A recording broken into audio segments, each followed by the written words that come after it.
Hello students, previous video lecture में आपने जो डिफरेंट मैग्नेटिक सब्सटेंसेस की स्टडी की और अब अपन देखते हैं डेफिनेशंस ऑफ मैग्नेटिक क्वांटिटीज। कुछ मैग्नेटिक क्वांटिटीज हैं, उनको अपन डिफाइन करेंगे। फर्स्ट आती है intensity of magnetisation. First term आती है बच्चों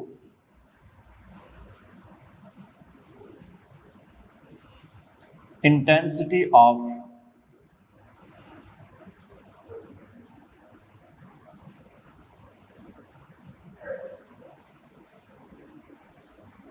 मैग्नेटाइजेशन, और इसको अपन कैपिटल आई से रिप्रेजेंट करेंगे। Intensity of magnetisation,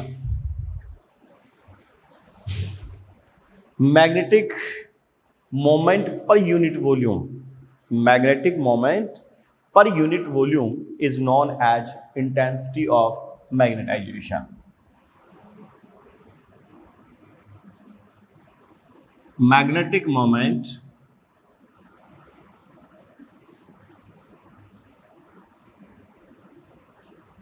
per unit volume, magnetic moment per unit volume is known as intensity of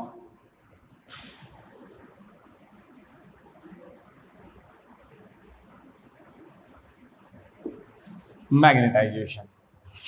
Magnetic moment per unit volume is known as intensity of magnetization.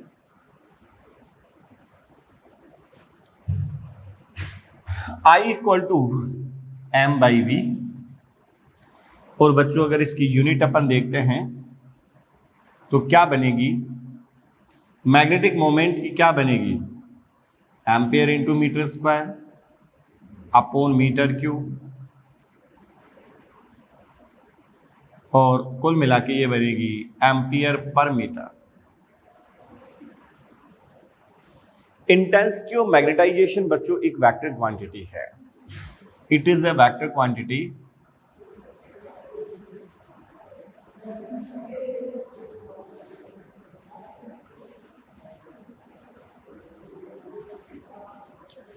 अब बच्चों इसकी direction किधर होती है, ध्यान दें।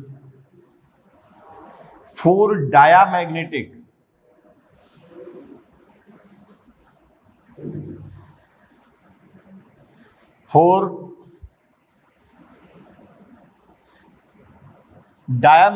substances, direction of I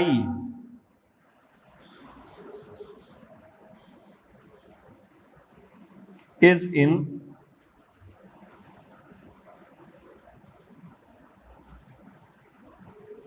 opposite direction of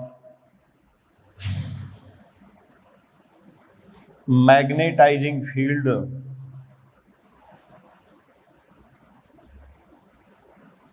H। ध्यान दें बच्चों, for diamagnetic substances direction of I is in opposite direction of magnetising field. अब बच्चों भी आगे अपन डिफाइन करेंगे कि ये मैग्नेटाइजिंग फील्ड होता क्या है। तो किसी भी मैग्नेटिक सब्सटेंस को मैग्नेटाइज करने के लिए उसे जिस एक्सटर्नल फील्ड मैग्नेटिक फील्ड के अंदर प्लेस किया जाता है, उस एक्सटर्नल मैग्नेटिक फील्ड को ही अपन क्या कहते हैं बच्चों, मैग्नेटाइजिंग फील्ड कहते हैं। ठीक है, तो आई की जो डायरेक्शन होती है वो एच की डायरेक्शन के अपोजिट होती है। किन सब्सटेंसेस में, डायामैग्नेटिक सब्सटेंसेस में। And second, for paramagnetic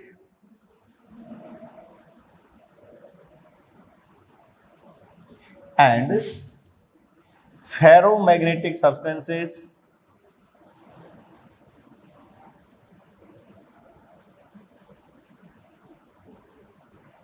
for paramagnetic and ferromagnetic substances, direction of I is in the direction of H।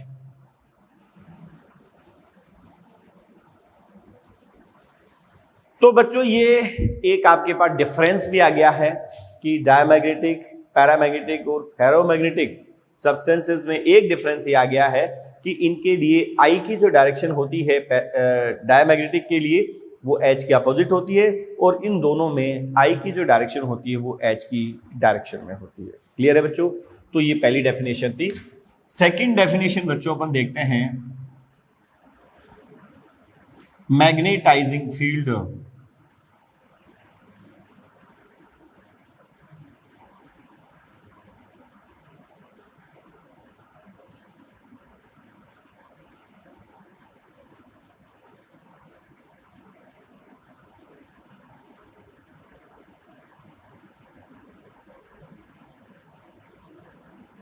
Magnetising field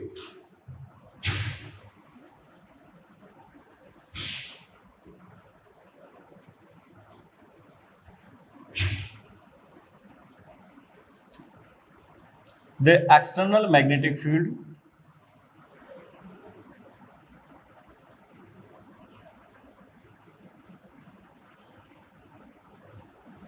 in which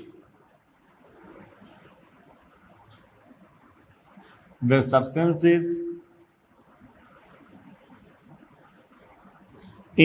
substances are placed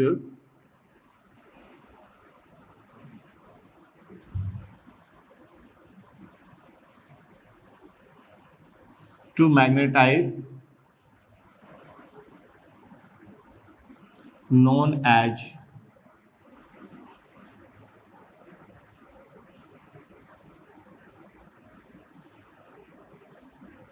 magnetizing field.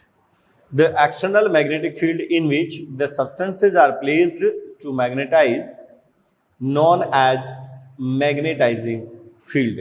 लेकिन बच्चों ध्यान देना, actually magnetising field जो होता है H, वो होता है B अपॉन म्यू नॉट। ये एग्जैक्टली B नहीं होकर B अपॉन म्यू नॉट होता है, where B is the intensity of magnetic field, और मैग्नेटिक इंडक्शन भी बोलते हैं इसको, मैग्नेटिक फ्लक्स डेंसिटी भी बोलते हैं। ठीक है, तो मैग्नेटिक फ्लक्स डेंसिटी B क्या है आपके पास, इसको अपन मैग्नेटिक फील्ड भी बोलते हैं,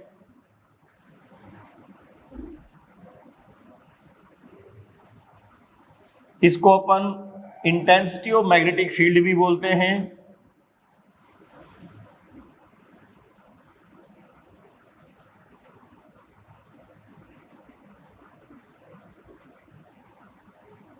अगर मैग्नेटिक फील्ड दिया हो तो इसका मतलब यही है कि इंटेंसिटी ऑफ मैग्नेटिक फील्ड ही है। दूसरा, मैग्नेटिक इंडक्शन भी बोलते हैं,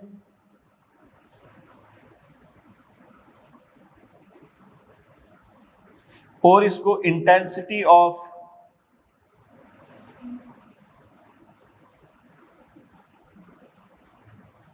या मैग्नेटिक फ्लक्स डेंसिटी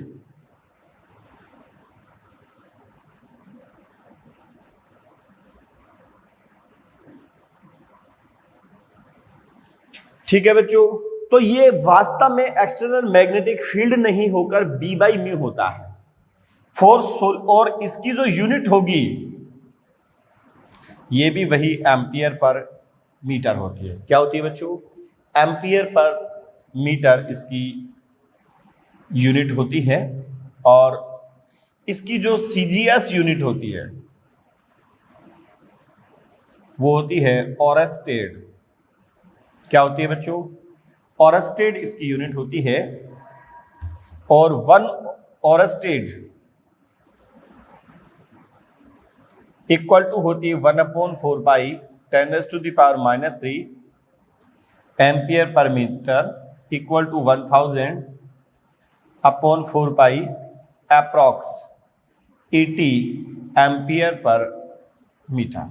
कितना होता है बच्चों? 80 एम्पियर पर मीटर होता है। तो ये बच्चों आप जरूर याद रखें कि ऑरेस्टेड जो है वो जो मैग्नेटाइजिंग फील्ड होता है उसकी CGS यूनिट होती है, और कई बार ये कंपटीशन एग्जाम में पूछा गया है। अब बच्चों अगर अपन मैग्नेटाइजिंग फील्ड देखें किसके लिए, फॉर सोलेनोइड, तो आपको पता है कि magnetic field produced by solenoid जो होता है वो म्यू नॉट Ni होता है, where small n is the number of turns per unit length. Small n क्या है बच्चों, number of turns per unit length, इसलिए इसमें H बनेगा B अपॉन म्यू नॉट और ये बन जाएगा बच्चों N इंटू आई। तो फॉर सोलेनोइड मैग्नेटाइजिंग फील्ड जो होगा वो Ni के इक्वल होगा, where small n equal to N by L, number of turns per unit length. For circular ring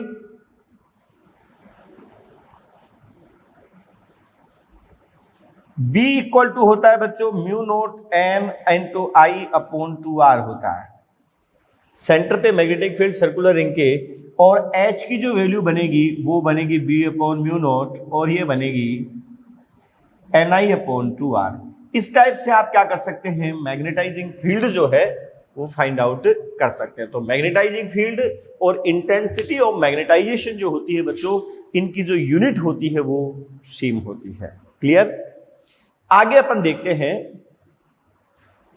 magnetic susceptibility.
Magnetic susceptibility, और बच्चों ये होती है काई और ये होती है I by H. The ratio of intensity of magnetization to magnetizing field known as magnetic susceptibility. The ratio of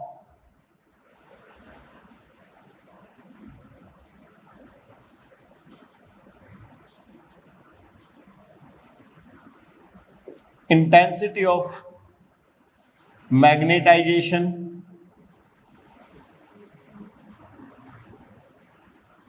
to magnetizing field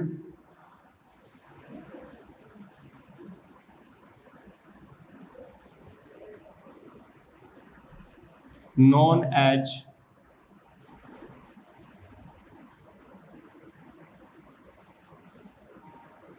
magnetic susceptibility. The ratio of intensity of magnetization to magnetizing field known as magnetic susceptibility. अब बच्चों देखा, बताओ इसकी unit क्या होगी, unit इसकी भी ampere per metre होती है और इसकी भी एम्पियर पर मीटर होती है, तो क्या बनेगा बच्चों, ये unit less and dimensionless.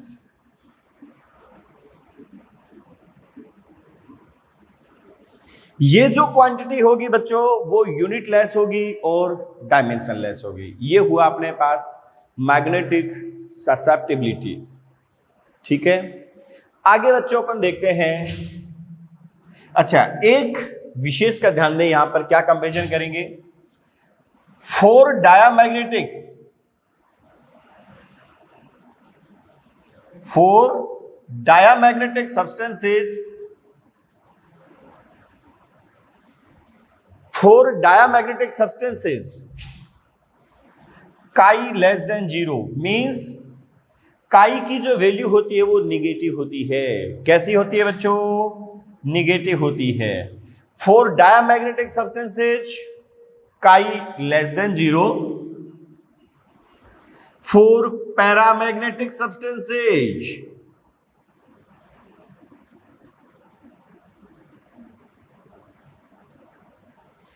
chi greater than 0 means positive,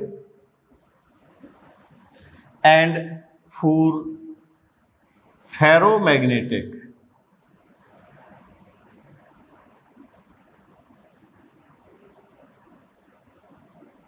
substances, chi very very greater than 0। तो बच्चों ये आपके पास डायामैग्नेटिक, पैरामैग्नेटिक और फेरोमैग्नेटिक सब्सटेंसेस में डिफरेंस आ गया।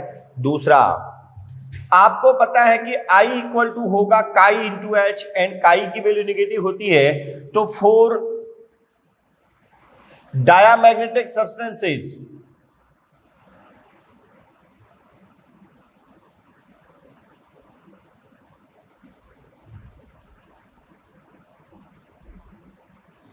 I और H के बीच में जो कर्व होगा, IH कर्व जो है वो निगेटिव स्लोप की स्ट्रेट लाइन होगी, ये ऐसा होगा।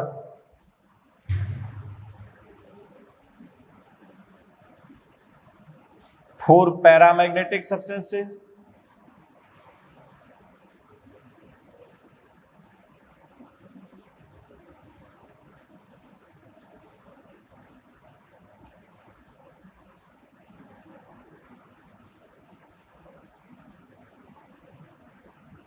IH कर्व कुछ ऐसा आएगा।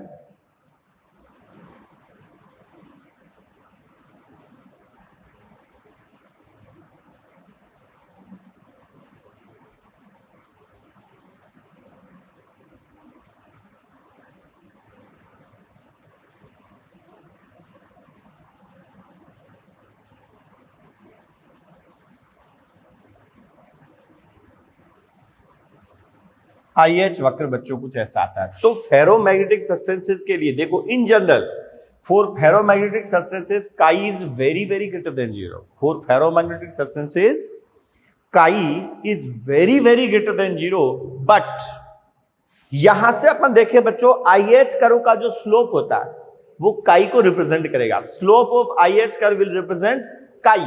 और यहां से अगर अपन देखते हैं तो काई की वैल्यू पॉजिटिव है, यहां पर 0 है और यहां पर निगेटिव।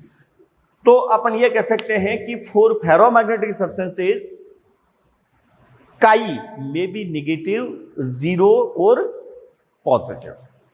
ठीक है, इन जनरल अगर अपन कहते हैं तो काई वेरी वेरी ग्रेटर देन 0 होता है, बट आपको पता है कि फॉर फेरोमैग्नेटिक सब्सटेंसेस काई की वैल्यू निगेटिव, पॉजिटिव, 0 कुछ भी हो सकती है।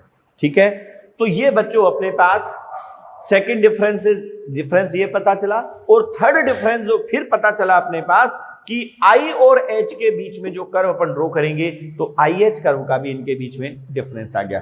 बच्चों ये अलग से अपन कंप्लीटली टेबल नहीं बनाएंगे, जैसे जैसे डिफरेंसेस अपने पास आते जा रहे हैं वैसे वैसे डिफरेंस मैं आपको बताता जा रहा हूं। और फिर आपके ये दिमाग में होना चाहिए कि जैसे मान लो फेरोमैग्नेटिक, डायमैग्नेटिक और पैरामैग्नेटिक को डिफाइन करो, और इनमें कोई आप 5 डिफरेंसेस के लिए आपको बोलेगा लिखने के लिए, तो कोई से भी आप 5 डिफरेंस लिख सकते हैं। ठीक है, आगे बच्चों अपन देखते हैं, नेक्स्ट है वो है magnetic permeability.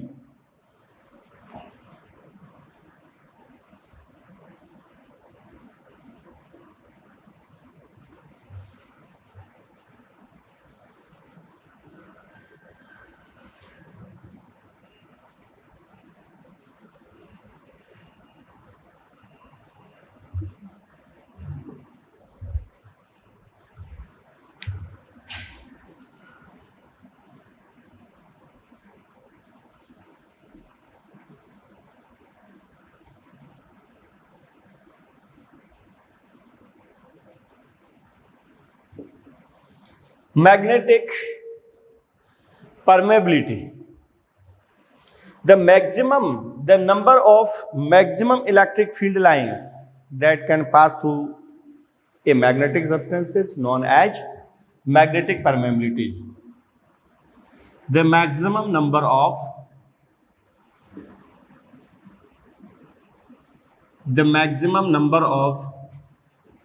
magnetic field lines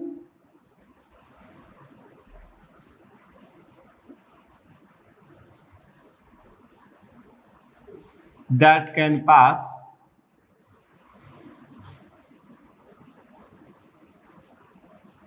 through magnetic substance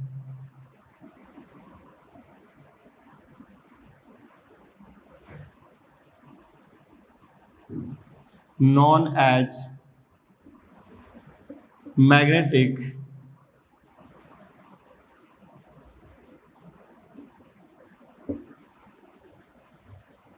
permeability. ठीक है बच्चों, और बच्चों इसको अपन म्यू से डिनोट करते हैं। कैसे डिनोट करते हैं? म्यू से डिनोट करते हैं। इसके बाद एक टर्म आती है, वो आती है relative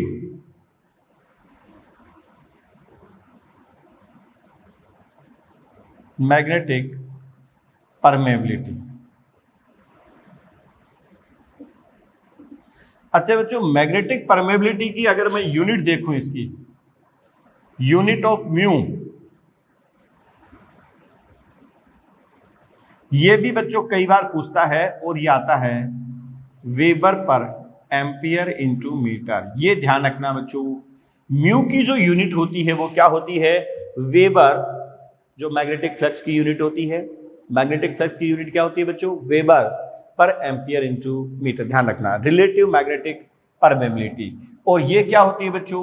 mu r equal to होती है mu upon mu naught. Magnetic permeability of substance upon magnetic permeability of vacuum और air.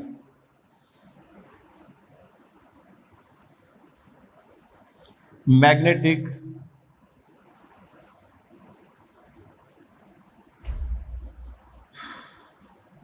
permeability of substance upon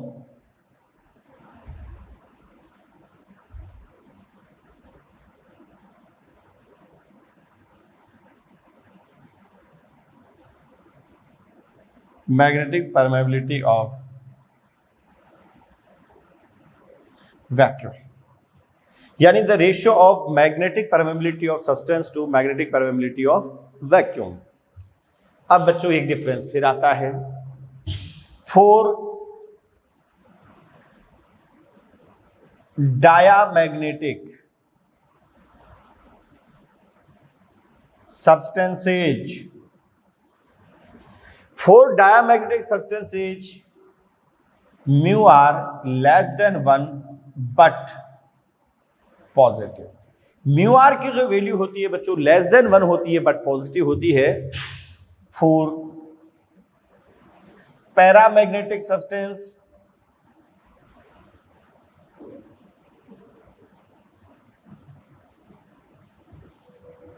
mu r less than 1, sorry mu r greater than 1, और greater than 1 होगी तो positive होगी होगी, इसमें तो लिखने की बात ही नहीं है। And for ferromagnetic materials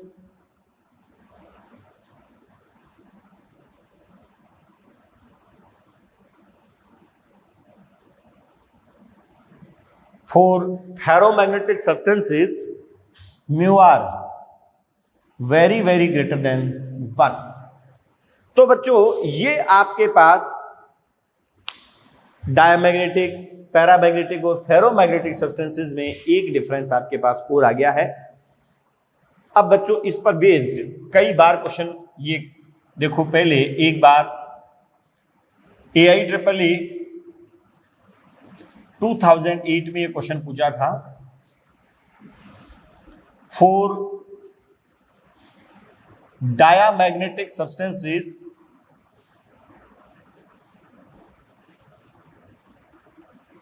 for diamagnetic substances which statement is true?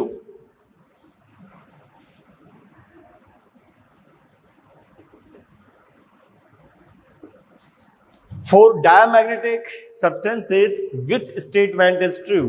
First, epsilon r equal to 1.5, mu r equal to 1.5, epsilon r is equal to 0.5, mu r equal to 0.5, epsilon r equal to 1.5, mu r equal to 0.5, epsilon r is equal to 0.5, mu r equal to 1.5। अब बच्चों आपको यह पता है कि जो epsilon R है, जिसको अपन डाइइलेक्ट्रिक कांस्टेंट बोलते हैं और या रिलेटिव इलेक्ट्रिक परमिटिविटी बोलते हैं, आपको पता है बच्चों जो एप्सिलॉन आर की वैल्यू तो ऑलवेज ग्रेटर देन 1 होती है, तो ये केवल फर्स्ट और थर्ड ऑप्शन पॉसिबल है। अब डायमैग्नेटिक सब्सटेंस दे रखा तो उसके लिए म्यू आर की वैल्यू लेस देन क्या होगी, 1 होगी, इसलिए बच्चों इसका थर्ड ऑप्शन करेक्ट हो जाएगा। लेकिन यही क्वेश्चन अगर पैरामैग्नेटिक सब्सटेंसेस के लिए आपसे पूछता है तो कौन सा आंसर जाएगा बच्चों, फर्स्ट आंसर चला जाएगा। कौन सा जाएगा, फर्स्ट आंसर चला जाएगा। तो ये केवल एक कॉन्सेप्चुअल क्वेश्चन है कि आपको पता है कि एप्सिलॉन आर की वैल्यू ऑलवेज ग्रेटर देन 1 होगी, ठीक है। इस चीज को आपको ध्यान में रखते हुए क्वेश्चन बनाया गया, ठीक है।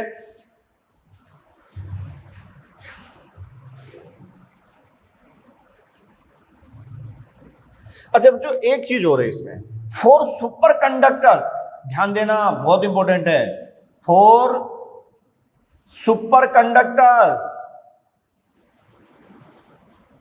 Mu r equal to 0। Superconductors के लिए म्यू आर की वैल्यू क्या होती है बच्चों, 0 होती है।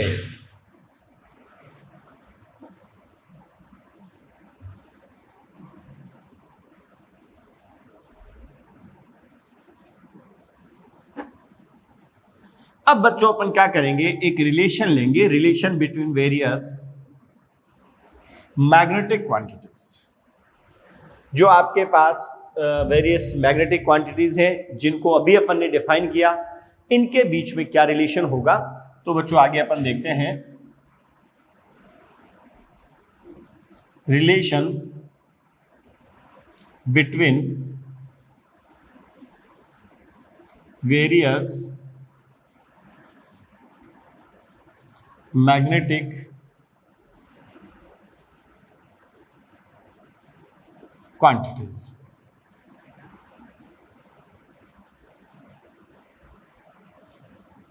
Relation between various magnetic quantities. तो देखो बच्चों एक बार, इसके लिए अपन क्या करते हैं, ये एक सोलेनोइड लेते हैं और इसके अंदर अपन क्या करते हैं, सॉफ्ट आयरन की एक रोड प्लेस कर देते हैं और इसमें अपन करंट फ्लो करते हैं।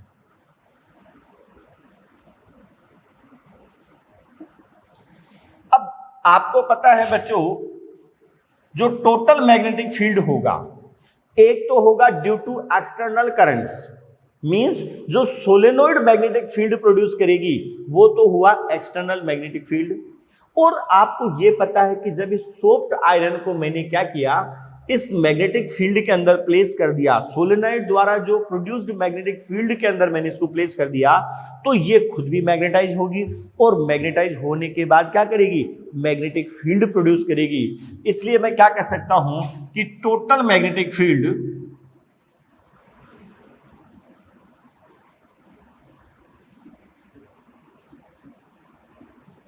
B will be equal to B1 plus B2, where B1 is magnetic field due to external currents, B1 is the magnetic field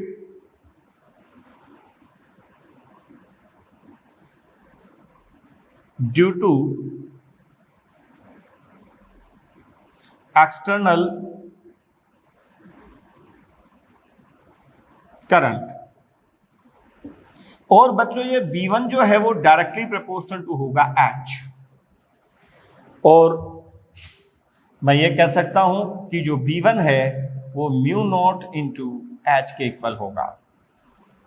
दूसरा B2 क्या है? Magnetic field due to magnetisation.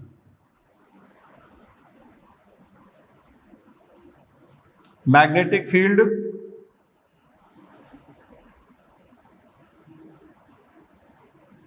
Due to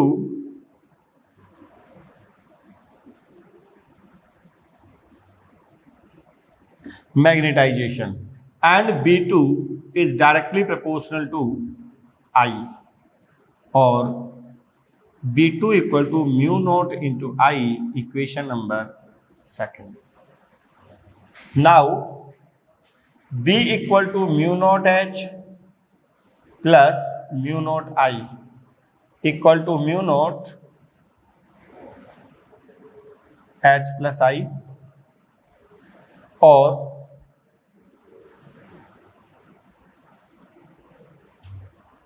but B equal to क्या होगा बच्चों? Mu H, क्योंकि आपने यहां पर क्या हुआ? मैग्नेटिक सब्सटेंस रखा है, तो B की वैल्यू म्यू एच के इक्वल होगी और ये बनेगा म्यू नॉट। इसमें बच्चों मैं क्या करता हूं, एक तो अपने पास ये रिलेशन आ गया, फिर मैं क्या करता हूं, म्यू नॉट H कॉमन लेता हूं और ये बनेगा 1 plus I by H.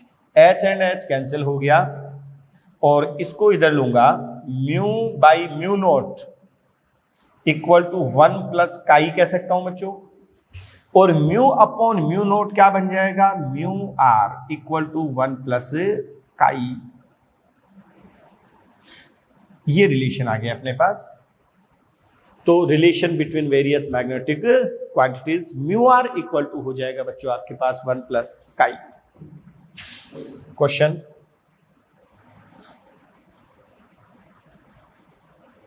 what is the value of chi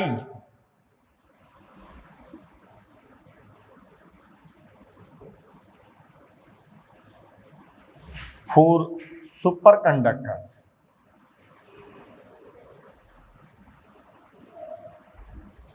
superconductors के लिए काई की वैल्यू क्या होगी? अब आपको पता है बच्चों, सुपरकंडक्टर्स के लिए, for superconductors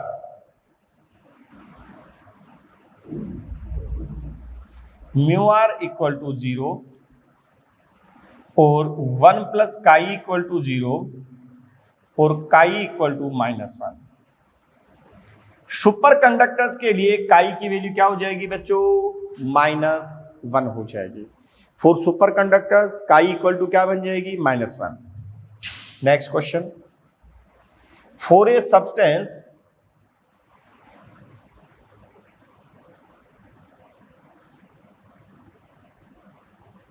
mu r equal to 5556, ठीक है, then find out value of chi and type of substance.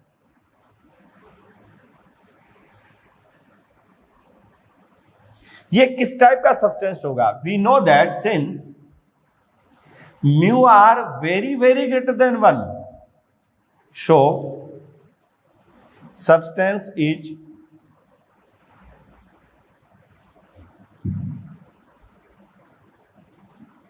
ferromagnetic। ये तो कंफर्म हो गया कि फेरोमैग्नेटिक होगा, and we know that mu r equal to 1 plus chi और 5556 इक्वल टू 1 प्लस काई और काई इक्वल टू 5555। काई की जो वैल्यू होगी वो होगी 5555। इस टाइप से बच्चों आप क्या कर सकते हैं, काई की जो वैल्यू है वो आप फाइंड आउट कर सकते हैं।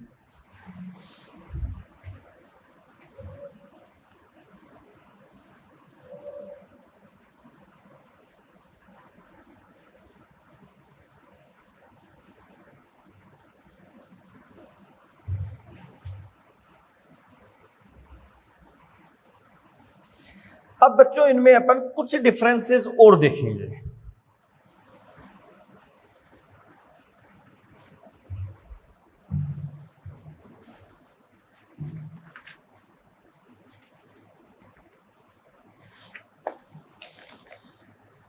चलो इससे पहले अपन एक बार क्यूरीज लॉ देखते हैं।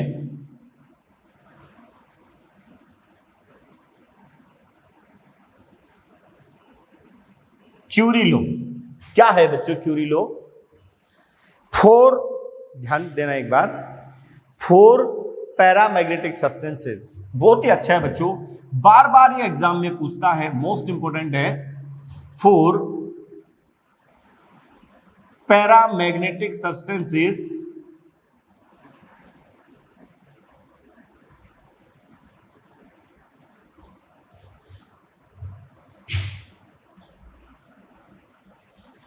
magnetic susceptibility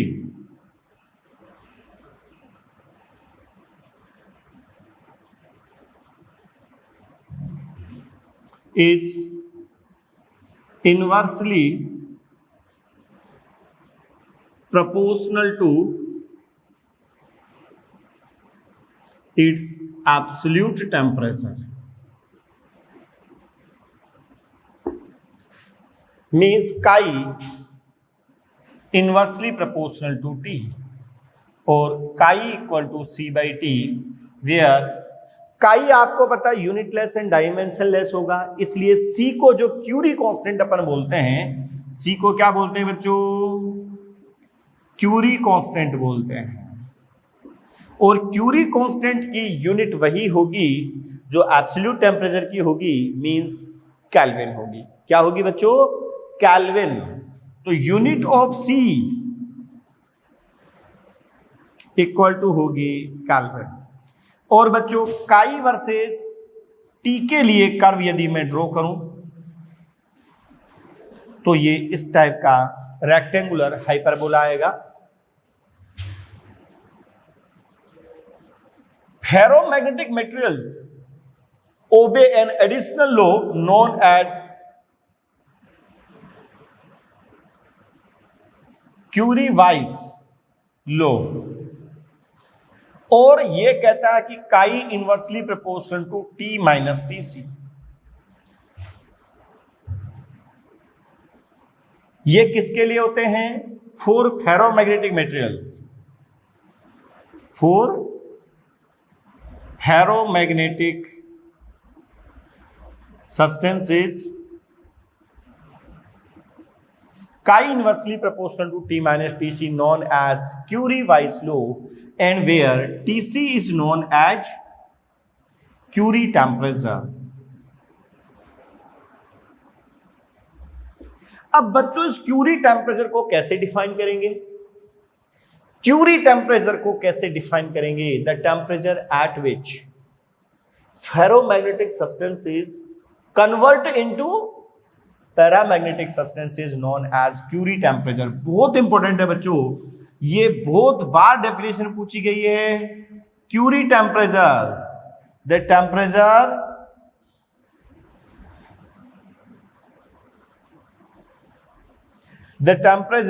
एट विच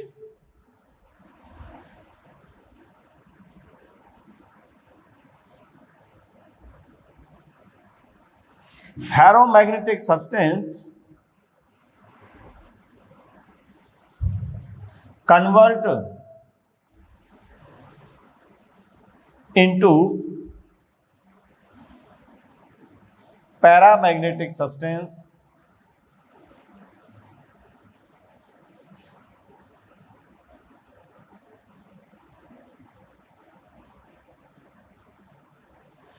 known as क्यूरी टेम्परेचर। तो बच्चों वह टेम्परेचर जिस पर फेरोमैग्नेटिक सब्सटेंसेज पैरामैग्नेटिक सब्सटेंस में कन्वर्ट हो जाते हैं, क्यूरी टेम्परेचर कहलाते हैं। तो बच्चों कई बार इसको ऐसे ही डिफाइन करता है कि फेरोमैग्नेटिक पैरा में हो जाते हैं, ऑप्शन ऐसे देता है, पैरा फेरो में कन्वर्ट हो जाते हैं, पैरामैग्नेटिक डाया में कन्वर्ट हो जाते हैं, फेरोमैग्नेटिक डाया में कन्वर्ट हो जाते हैं। और बच्चों इसका रीजन क्या है कि जो फेरोमैग्नेटिक सब्सटेंसेस जो होते हैं वो पैरामैग्नेटिक सब्सटेंसेस में क्यों कन्वर्ट हो जाते हैं? Due to thermal disturbance, due to thermal disturbance domains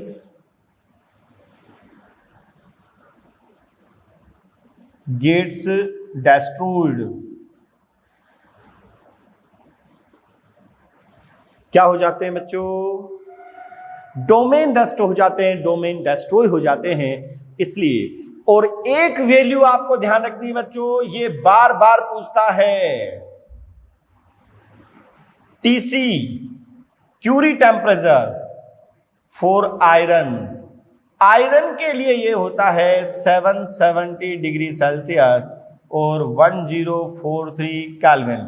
बच्चों किसी के लिए आपको और याद रखने की जरूरत नहीं है, क्यूरी टेम्परेचर आपको केवल किसके लिए याद रखना है? आयरन के लिए याद रखना है, और वो कितना होता है? 770 डिग्री सेल्सियस और 1043 केल्विन। अब बच्चों एक चीज और ध्यान देनी है, और इनके लिए भी अगर अपन काई वर्सेस टी भी अगर अपन कर्व ड्रॉ करते हैं तो ये कर्व कुछ ऐसा आता है। एंड एक इंपॉर्टेंट फॉर डायामैग्नेटिक सब्सटेंसेज, ये बच्चों एक डिफरेंस हो रहा है। डायामैग्नेटिक सब्सटेंसेज जो काई होती है वो टेम्परेचर पे डिपेंड नहीं करती, और काई वर्सेज टी के बीच में कर्व ड्रॉ करेंगे तो बच्चों इस टाइप की कांस्टेंट लाइन आएगी, और चूंकि काई की वैल्यू नेगेटिव होती है इसलिए ये लाइन भी नीचे आएगी। मोर करेक्ट कर्व जो है वो नीचे वाला है, बिकॉज काई की जो वैल्यू होती है कैसी होती है? नेगेटिव होती है। नेक्स्ट वीडियो लेक्चर में बच्चों पर पढ़ेंगे BH कर्व और हिस्टैरिसीस कर्व, और BH एंड IH कर्व में कंपैरिजन। ठीक है, हिस्टैरिसीस अपन लोश पढ़ेंगे। ठीक है।